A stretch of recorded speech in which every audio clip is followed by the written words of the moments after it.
अथ रुद्राष्टकम्। ॐ नमामि स्मीशाननिर्वाणरूपं विभुं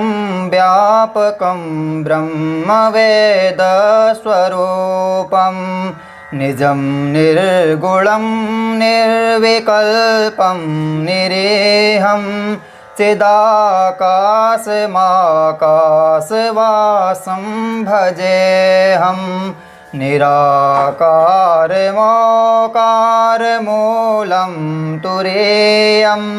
गिराज्ञानगौतीतमीशं गिरीशं करालं महाकालकालं कृपालं गुणागारसंसारपारं नतोऽहं तुषारादृशं काशगौरं गभीरं मनोभूतकोटिप्रभाश्रीशरीरं स्फुरन्मौलिकल्लालिनी चारुगङ्गा लसद्भालवालेन्दुकण्ठे भुजङ्गा चलत्कुण्डलं भ्रूसुनेत्रं विशालं प्रसन्नाननं नीलकण्ठं दयालुं मृगाधीशचर्माम्बरममुण्डमालं प्रियं शङ्करं सर्वनाथं भजामि प्रचण्डं प्रकृष्टं प्रगल्भं परेशम् अखण्डम् अजं भानुकोटिप्रकाशं त्र्यशूलनिर्मूलनं शूलपाणिं भजेऽहं भवानीं पतिं भावगम्यं कलातीतकल्याणकल्पान्तकारी सदा सज्जनानन्ददाता पुरारी चिदानन्दसन्दोहमोहापहारी प्रसीद प्रसीद प्रभो मन्मथारी न यावद् उमानाथ पादारविन्दं भजन्ति हलोके परे वानराणां न तवात्सुकं शान्तिसन्तापनाशं प्रसीद प्रभो सर्वभूताधिवासं न जानामि योगं जपमनैव पूजां नतोऽहं सदा सर्वदा सम्भूतोऽभ्यं जराजन्मदुःखोद्यतातप्यमानं प्रभो पाहि आपन्नमामीश शम्भो प्रभो पाहि आपन्नमामीश शम्भो प्रभो पाहि आपन्नमामीश शम्भो। रुद्राष्टकमिदं प्रोक्तं विपरेण हरतोषये ये पठन्ति नरा भक्त्या तेषां शम्भुः प्रसीदति। ॐ नमामि स्मीशाननिर्वाणरूपं विभुं व्यापकं ब्रह्मवेदस्वरूपं निजं निर्गुणं निर्विकल्पं निरेहं चिदाकाशमाकाशवासं भजेऽहं निराकारमोकारमूलं तुरीयं गिराज्ञानगौतीतमीशं गिरीशं करालं महाकालकालं कृपालं गुणागार संसारपारं नतोऽहं तुषारादृशं काशगौरं गभीरं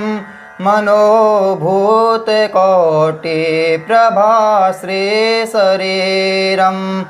स्फुरन्मौलिकल्लालिनी चारुगङ्गा लसद्भालबालेन्दुकण्ठे भुजङ्गा चलत्कुण्डलं भ्रूसुनेत्रं विशालं प्रसन्नाननं नीलकण्ठं दयालुं मृगाधीशचर्माम्बरममुण्डमालं प्रियं शङ्करं सर्वनाथं भजामि प्रचण्डं प्रकृष्टं प्रगल्भं परेशम् अखण्डम् अजं भानुकोटिप्रकाशं त्र्यशूलनिर्मूलनं शूलपाणिं भजेऽहं भवानीं पतिं भावगम्यं कलातीतकल्याणकल्पान्तकारी सदा सज्जनानन्ददाता पुरारी चिदानन्दसन्दोहमोहापहारी प्रसीद प्रसीद प्रभो मन्मथारी न यावद् उमानाथ पादारविन्दं भजन्ति हलोके परे वानराणां न तवात्सुकं शान्तिसन्तापनाशं प्रसीद प्रभो सर्वभूताधिवासं न जानामि योगं जपं नैव पूजां नतोऽहं सदा सर्वदा सम्भुतोऽभ्यं जराजन्मदुःखोद्यतातप्यमानं प्रभो पाहि आपन्नमामीश शम्भो प्रभो पाहि आपन्नमामीश शम्भो प्रभो पाहि आपन्नमामीश शम्भो रुद्राष्टकमिदं प्रोक्तं विपरेण हरतोषये ये पठन्ति नरा भक्त्या तेषां शम्भुः प्रसीदति ॐ नमामि स्मीशाननिर्वाणरूपं विभुं व्यापकं ब्रह्मवेदस्वरूपं निजं निर्गुणं निर्विकल्पं निरेहं चिदाकाशमाकाशवासं भजेऽहं निराकारमोकारमूलं तुरीयं गिराज्ञानगौतीतमीशं गिरीशं करालं महाकालकालं कृपालं गुणागार संसारपारं नतोऽहं तुषारादृशं काशगौरं गभीरं मनोभूतकोटिप्रभाश्रीशरीरं स्फुरन्मौलिकल्लालिनी चारुगङ्गा लसद्भालबालेन्दुकण्ठे भुजङ्गा चलत्कुण्डलं भ्रूसुनेत्रं विशालं प्रसन्नाननं नीलकण्ठं दयालुं मृगाधीशचर्माम्बरममुण्डमालं प्रियं शङ्करं सर्वनाथं भजामि प्रचण्डं प्रकृष्टं प्रगल्भं परेशम् अखण्डम् अजं भानुकोटिप्रकाशं त्र्यशूलनिर्मूलनमशूलपाणिं भजेऽहं भवानीं पतिं भावगम्यं कलातीतकल्याणकल्पान्तकारी सदा सज्जनानन्ददाता पुरारी चिदानन्दसन्दोहमोहापहारी प्रसीद प्रसीद प्रभो मन्मथारी न यावद् उमानाथ पादारविन्दं भजन्ति हलोके परे वानराणां न तवात्सुकं शान्तिसन्तापनाशं प्रसीद प्रभो सर्वभूताधिवासं न जानामि योगं जपमनैव पूजां न तोऽहं सदा सर्वदा सम्भुतोऽभ्यं जराजन्मदुःखोद्यतातप्यमानं प्रभो पाहि आपन्नमामीश शम्भो प्रभो पाहि आपन्नमामीश शम्भो प्रभो पाहि आपन्नमामीश शम्भो रुद्राष्टकमिदं प्रोक्तं विपरेण हरतोषये ये पठन्ति नरा भक्त्या तेषां शम्भुः प्रसीदति ॐ नमामि स्मीशाननिर्वाणरूपं विभुं व्यापकं ब्रह्मवेदस्वरूपं निजं निर्गुणं निर्विकल्पं निरेहं चिदाकाशमाकाशवासं भजेऽहं निराकारमोकारमूलं तुरीयं गिराज्ञानगौतीतमीशं गिरीशं करालं महाकालकालं कृपालं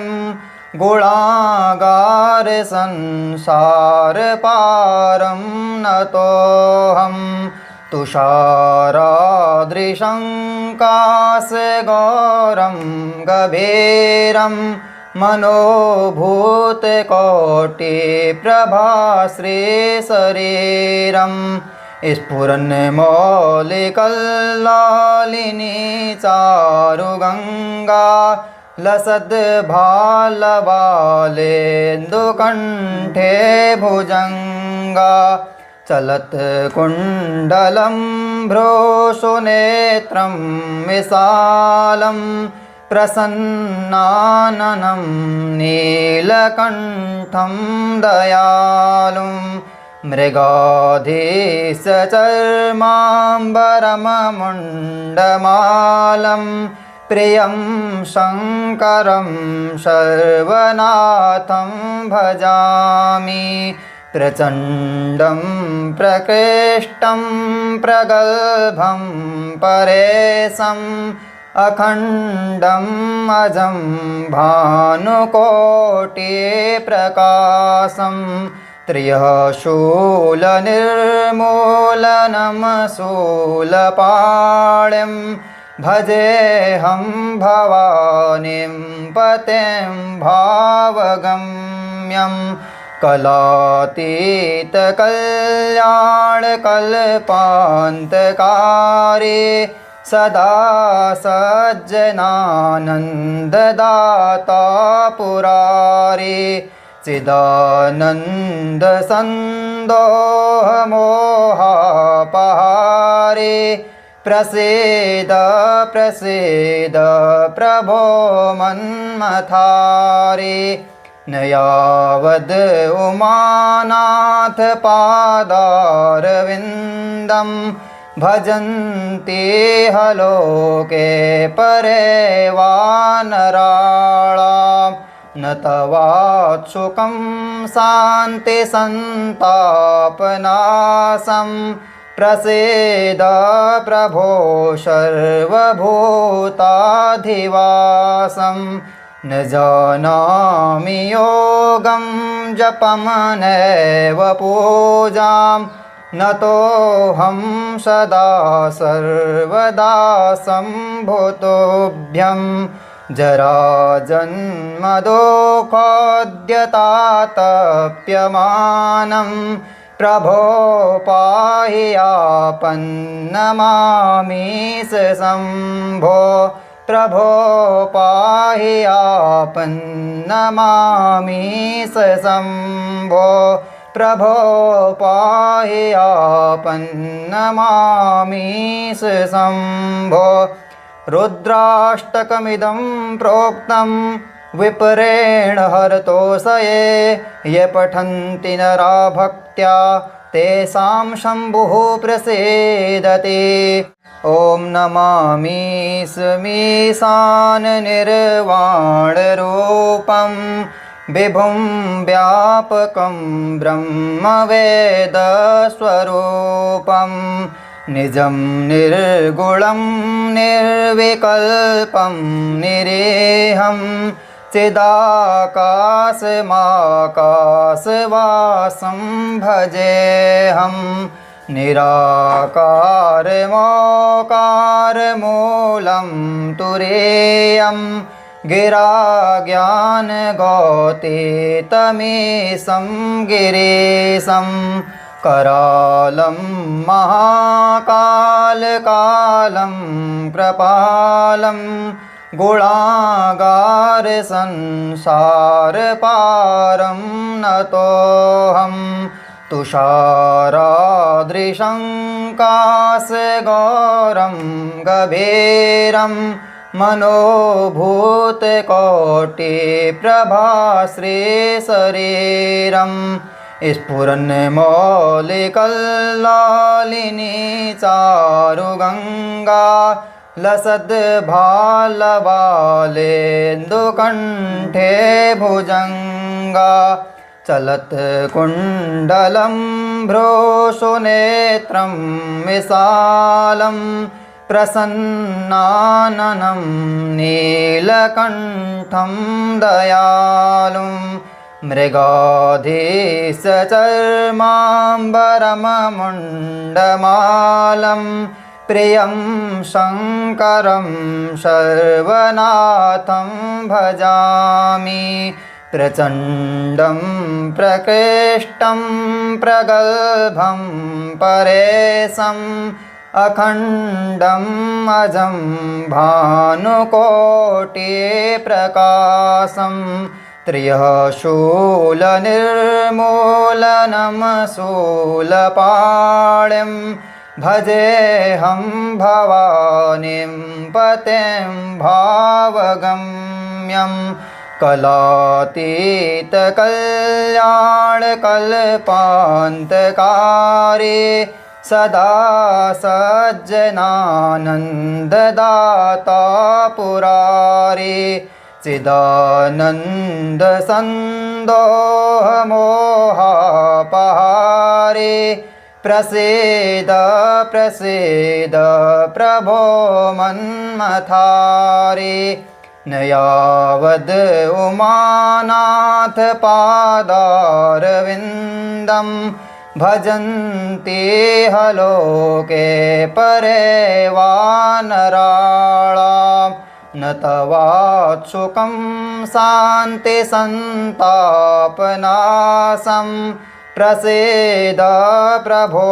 सर्वभूताधिवासं न जानामि योगं जपमनैव पूजां न तोऽहं सदा सर्वदा सम्भुतोऽभ्यं जराजन्मदुःखोद्यतातप्यमानं प्रभो पाहि आपन्नमामीश शम्भो प्रभो पाहि आपन्नमामीश शम्भो प्रभो पाहि आपन्नमामीश शम्भो रुद्राष्टकमिदं प्रोक्तं विपरेण हरतोषये ये पठन्ति नरा भक्त्या तेषां शम्भुः प्रसीदति। ॐ नमामीशमीशाननिर्वाणरूपं विभुं व्यापकं ब्रह्मवेदस्वरूपं निजं निर्गुणं निर्विकल्पं निरेहं चिदाकाशमाकाशवासं भजेऽहं निराकारमोकारमूलं तुरीयं गिराज्ञानगौतीतमीशं गिरीशं करालं महाकालकालं कृपालं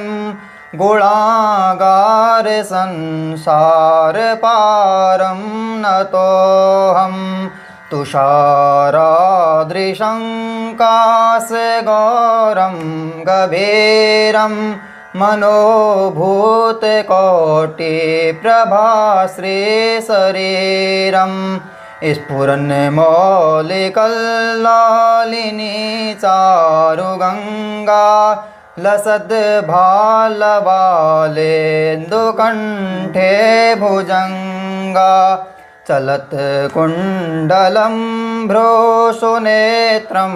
विशालं प्रसन्नाननं नीलकण्ठं दयालुं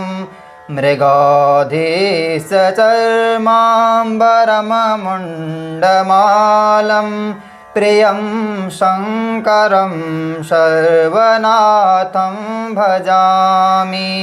प्रचण्डं प्रकृष्टं प्रगल्भं परेशम्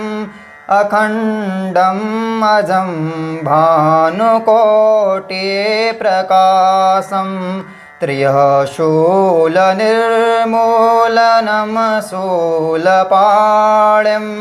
भजेऽहं भवानीं पतिं भावगम्यं कलातीतकल्याणकल्पान्तकारी सदा सज्जनानन्ददाता पुरारी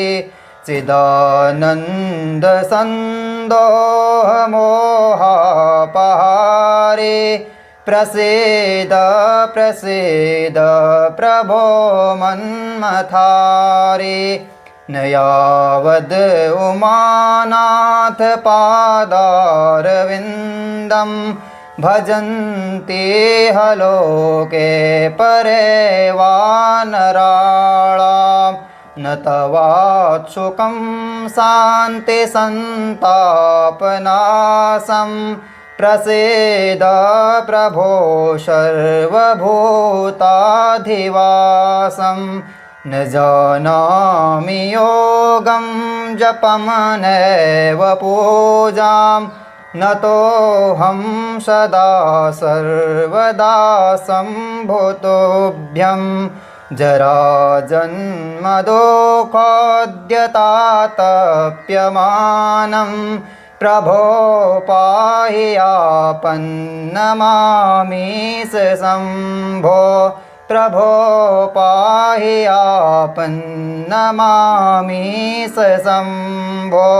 प्रभो पाहि आपन्नमामीश शम्भो रुद्राष्टकमिदं प्रोक्तं विपरेण हरतोषये ये पठन्ति नरा भक्त्या तेषां शम्भुः प्रसीदति। ॐ नमामि स्मीशाननिर्वाणरूपं विभुं व्यापकं ब्रह्मवेदस्वरूपं निजं निर्गुणं निर्विकल्पं निरेहं चिदाकाशमाकाशवासं भजेऽहं निराकारमोकारमूलं तुरीयं गिराज्ञानगौतीतमीशं गिरीशं करालं महाकालकालं कृपालं गुणागारसंसारपारं नतोऽहं तुषारादृशं काशगौरं गभीरं मनोभूतकोटिप्रभाश्रीशरीरं स्फुरन्मौलिकल्लालिनी चारुगङ्गा लसद्भालवालेन्दुकण्ठे भुजङ्गा चलत्कुण्डलं भ्रूसुनेत्रं विशालं प्रसन्नाननं नीलकण्ठं दयालुं मृगाधीशचर्माम्बरममुण्डमालं प्रियं शङ्करं सर्वनाथं भजामि प्रचण्डं प्रकृष्टं प्रगल्भं परेशम् अखण्डम् अजं भानुकोटिप्रकाशं त्र्यशूलनिर्मूलनं शूलपाणिं भजेऽहं भवानीं पतिं भावगम्यं कलातीतकल्याणकल्पान्तकारी सदा सज्जनानन्ददाता पुरारी चिदानन्दसन्दोहमोहापहारी प्रसीद प्रसीद प्रभो मन्मथारी न यावद् उमानाथ पादारविन्दं भजन्ति हलोके परे वानराणां न तवात्सुकं शान्तिसन्तापनाशं प्रसीद प्रभो सर्वभूताधिवासं न जानामि योगं जपमनैव पूजां नतोऽहं सदा सर्वदा सम्भुतोऽभ्यं जराजन्मदुःखोद्यतातप्यमानं प्रभो पाहि आपन्नमामीश शम्भो प्रभो पाहि आपन्नमामीश शम्भो प्रभो पाहि आपन्नमामीश शम्भो रुद्राष्टकमिदं प्रोक्तं विपरेण हरतोषये ये पठन्ति नरा भक्त्या तेषां शम्भुः प्रसीदति। ॐ नमामि स्मीशाननिर्वाणरूपं विभुं व्यापकं ब्रह्मवेदस्वरूपं निजं निर्गुणं निर्विकल्पं निरेहं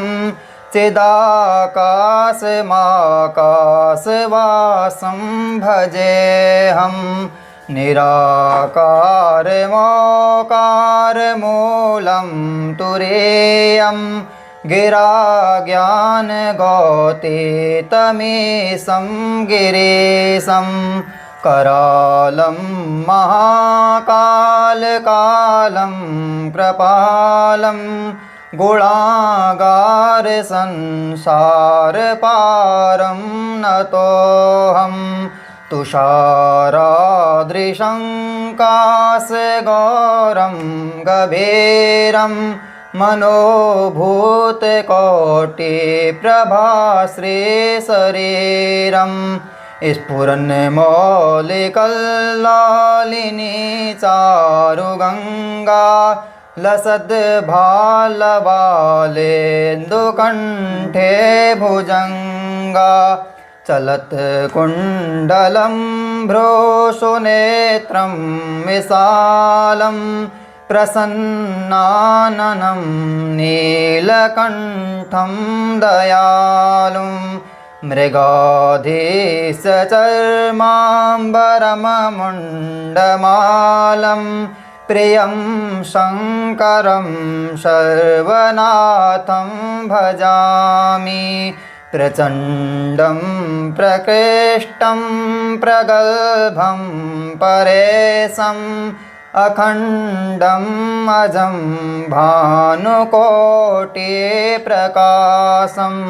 त्र्यशूलनिर्मूलनं शूलपाणिं भजेऽहं भवानीं पतिं भावगम्यं कलातीतकल्याणकल्पान्तकारी सदा सज्जनानन्ददाता पुरारी चिदानन्दसन्दोहमोहापहारी प्रसीद प्रसीद प्रभो मन्मथारी न यावद् उमानाथ पादारविन्दं भजन्ति हलोके परे वानराणां न तवात्सुकं शान्तिसन्तापनाशं प्रसीद प्रभो सर्वभूताधिवासं न जानामि योगं जपमनैव पूजां नतोऽहं सदा सर्वदा सम्भुतोऽभ्यं जराजन्मदुःखोद्यतातप्यमानं प्रभो पाहि आपन्नमामीश शम्भो प्रभो पाहि आपन्नमामीश शम्भो प्रभो पाहि आपन्नमामीश शम्भो रुद्राष्टकमिदं प्रोक्तं विपरेण हरतोषये ये पठन्ति नरा भक्त्या तेषां शम्भुः प्रसीदति ॐ नमामीशमीशाननिर्वाणरूपं विभुं व्यापकं ब्रह्मवेदस्वरूपं निजं निर्गुणं निर्विकल्पं निरेहं चिदाकाशमाकाशवासं भजेऽहं निराकारमोकारमूलं तुरीयं गिराज्ञानगौतीतमीशं गिरीशं करालं महाकालकालं कृपालं गुणागारसंसारपारं नतोऽहं तुषारादृशं काशगौरं गभीरं मनोभूतकोटिप्रभाश्रीशरीरं स्फुरन्मौलिकल्लालिनी चारुगङ्गा लसद्भालबालेन्दुकण्ठे भुजङ्गा चलत्कुण्डलं भ्रूसुनेत्रं विशालं प्रसन्नाननं नीलकण्ठं दयालुं मृगाधीशचर्माम्बरममुण्डमालं प्रियं शङ्करं सर्वनाथं भजामि प्रचण्डं प्रकृष्टं प्रगल्भं परेशम् अखण्डम् अजं भानुकोटिप्रकाशं त्र्यशूलनिर्मूलनमशूलपाणिं भजेऽहं भवानीं पतिं भावगम्यं कलातीतकल्याणकल्पान्तकारी सदा सज्जनानन्ददाता पुरारी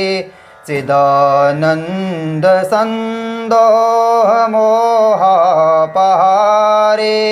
प्रसीद प्रसीद प्रभो मन्मथारी न यावद् उमानाथ पादारविन्दं भजन्ति हलोके परे वानराणां न तवात्सुकं शान्तिसन्तापनाशं प्रसीद प्रभो सर्वभूताधिवासं न जानामि योगं जपमनैव पूजां नतोऽहं सदा सर्वदा सम्भुतोऽभ्यं जराजन्मदुःखोद्यतातप्यमानं प्रभो पाहि आपन्नमामीश शम्भो प्रभो पाहि आपन्नमामीश शम्भो प्रभो पाहि आपन्नमामीश शम्भो रुद्राष्टकमिदं प्रोक्तं विपरेण हरतोषये ये पठन्ति नरा भक्त्या तेषां शम्भुः प्रसीदति ॐ नमामि स्मीशाननिर्वाणरूपं विभुं व्यापकं ब्रह्मवेदस्वरूपं निजं निर्गुणं निर्विकल्पं निरेहं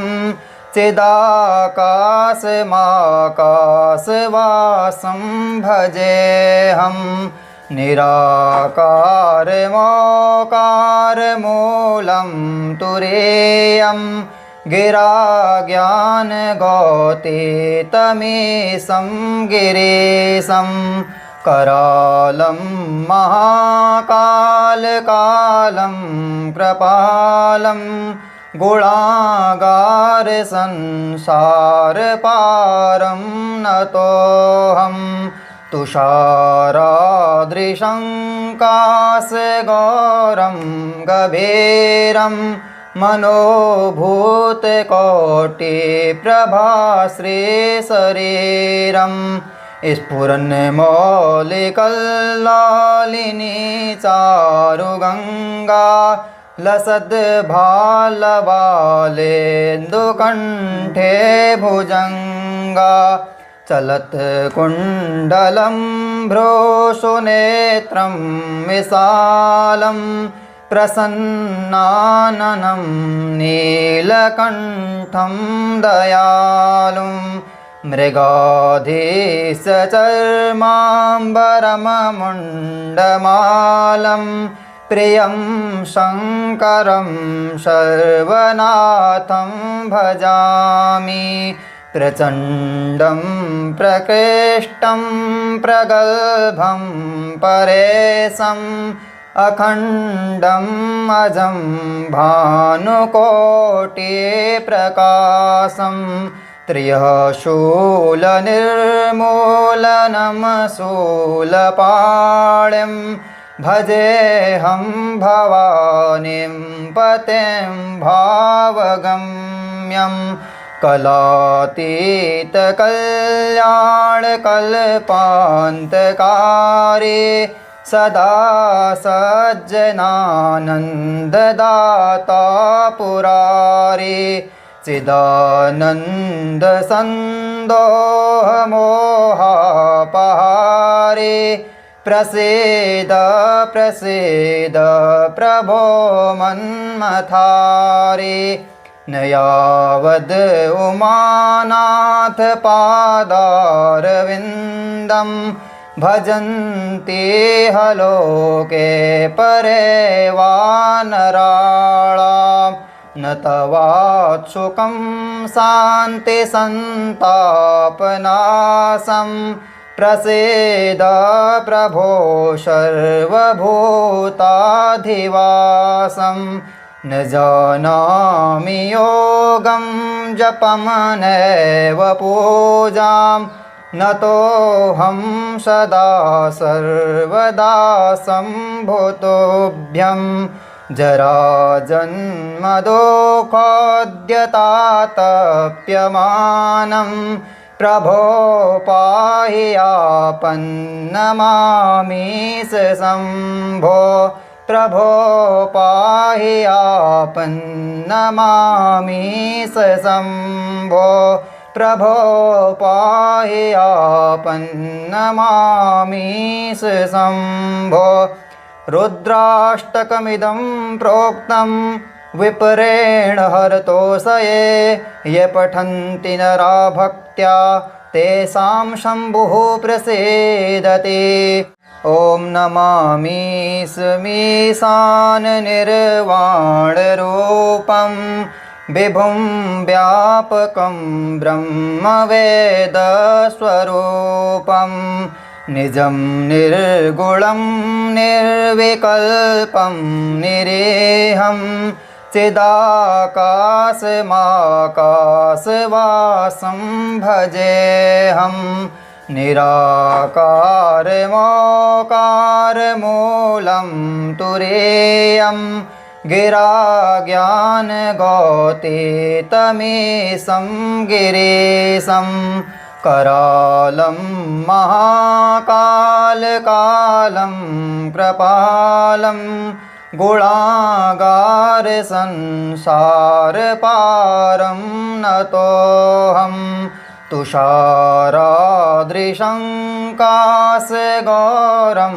गभीरं मनोभूतकोटिप्रभाश्रीशरीरं स्फुरन्मौलिकल्लालिनी चारुगङ्गा लसद्भालवालेन्दुकण्ठे भुजङ्गा चलत्कुण्डलं भ्रूसुनेत्रं विशालं प्रसन्नाननं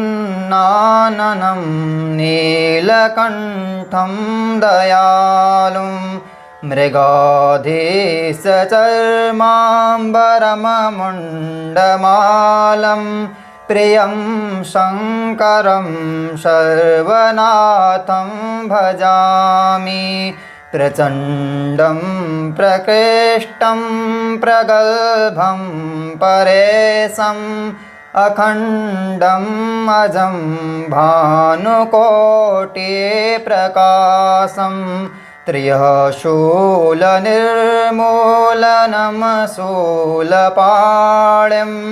भजेऽहं भवानीं पतिं भावगम्यं कलातीतकल्याणकल्पान्तकारे सदा सज्जनानन्ददाता पुरारे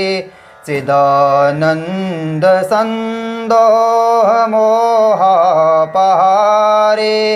प्रसीद प्रसीद प्रभो मन्मथारे न यावद् उमानाथ पादारविन्दं भजन्ति हलोके परे वानराणां न तवात्सुकं शान्तिसन्तापनाशं प्रसीद प्रभो सर्वभूताधिवासं न जानामि योगं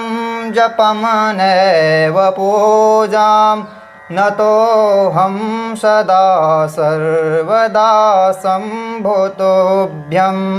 जराजन्मदुःखोद्यतातप्यमानं प्रभो पाहि आपन्नमामीश शम्भो प्रभो पाहि आपन्नमामीश शम्भो प्रभो पाहि आपन्नमामीश शम्भो रुद्राष्टकमिदं प्रोक्तं विपरेण हरतोषये ये पठन्ति नरा भक्त्या